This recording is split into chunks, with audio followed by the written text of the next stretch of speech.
औषध नाही, इंजेक्शन नाही, आता ऑपरेशन शिवाय पाठ आणि मानेच्या दुखण्यापासून आराम मिळवा. NC वेलनेस सेंटर, नवल पेट्रोल पंपासमोर, रेल्वे लाईन, सोलापूर.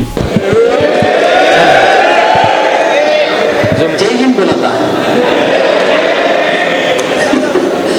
आवाज येतोय का? आवाज चेक केले तुम्ही?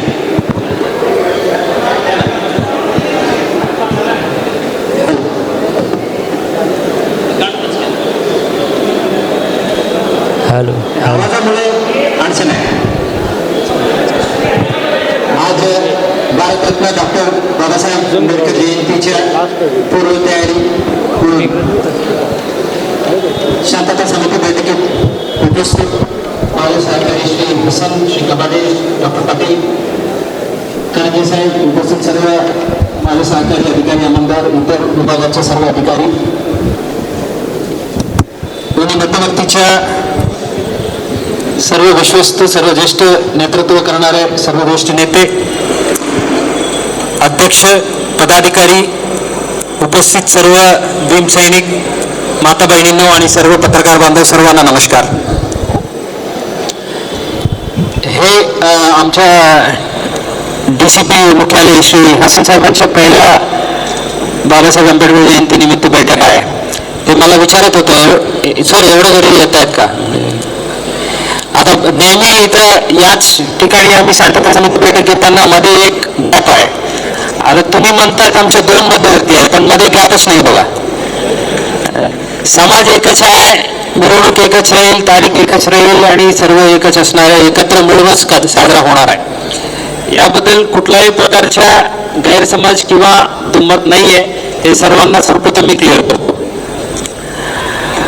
इथं एवढं गर्दी म्हणजे पहिला, दुसऱ्या मजला, तिसऱ्या मजला सर्व ठिकाणी आपल्या युवक मंडळी उभे आहे. त्याचं महत्व हे फक्त एवढंच आहे, हे माझा मिरवणूक आहे, माझा जयंती आहे, अशा त्यांच्या मनात जे ओनरशिप आहे, स्टेक होल्डर्स मी आहेत म्हणून जे त्यांच्या मनात जे भावना आहे, त्यामुळे तो इतकं चालू आहे. हे आमच्या जनरेटर कामात येत आहे.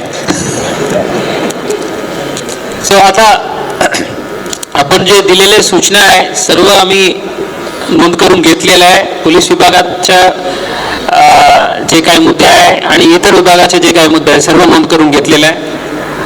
पाणीच्या बद्दल नक्की मी पण ओंबासा साहेबांना बोलणार आहे. आमच्याही चर्चा होत आहेत आणि MSCBच्या अधिकारीला माझ्या विनंती आहे, जे लाईट बद्दल वारंवार सूचना आहे, आपलं जस्टिफिकेशन आहे वायरमध्ये आलं तर त्यामुळे काय ॲक्सिडेंट होण्याची शक्यता आहे, पण ज्या ठिकाणी जास्ती अंधार आहे तिथं आपण स्टँड अलोन लाईट्सची तयारी करा, म्हणजे वायर रोडच्या मध्ये येणार नाही. जे अंडरग्राऊंड केबलमधून फक्त एक वायर घेऊन आम्ही डायरेक्ट ते लाईट चालू करू शकेल अशा प्रकारे आपण तयार करा, जेणेकरून कुठल्याही प्रकारच्या दुर्घटना पण होणार नाही आणि उज्ज्वला पण राहील. राजाभाऊंनी जे सांगितलं होतं मिरवणूक मार्गाच्या पाहणी करू म्हणून, आताच निश्चित करू. जे काही मुद्दा सर्व विभागासंबंधित आपण सांगितलेले आहेत ते आता आज 8 तारीख आहे, काम होईल एक आठवडा. 16 तारीखला प्रशासनाच्या सर्व विभागाचे प्रतिनिधी आणि मध्यवर्तीचे प्रतिनिधी आम्ही एकत्र जाऊन 16 तारीखच्या 4:30 वाजता आम्ही निश्चित करू, एक चक्कर पूर्ण मारून घेऊ. तर आम्ही येणार आहे, आपण फ्री असेल तर आपण या, तिथून सुरू करू. आणि आता अवस्था अशी व्हायला लागली होती की मी बसत किंवा उभं राहत नव्हतो, तर जास्तीत जास्त झोपून राहायचा प्रयत्न करायचो. सलगपणे आपण एखादं काम करायला लागलो की बॅकमध्ये पेन येतोय. सुरुवातीला मी त्याला इग्नोर करायचा प्रयत्न केला, त्याच्यानंतर मला जाणवलं की इग्नोर करून हे काही कमी होत नाही. या ट्रीटमेंटच्या दरम्यान मला कुठलेही गोळ्या किंवा इंजेक्शन घेण्यासाठी सुचवलं गेलं नाही. मला पाठदुखीचा खूप त्रास होता. आयुष हॉस्पिटल जयसिंगपूरमध्ये दाखवलं, त्यांनी त्यावर मला सर्जरीचा सल्ला दिला, त्यामुळे मी आज साधारणपणे 90% पर्यंत रिलीफ आहे. 1 वर्षापासून कंबरदुखीचा त्रास जाणवू लागला. जवळपास माझे आज 20 सेशन झाले, तर मी आज ठणठणीत बरा आहे.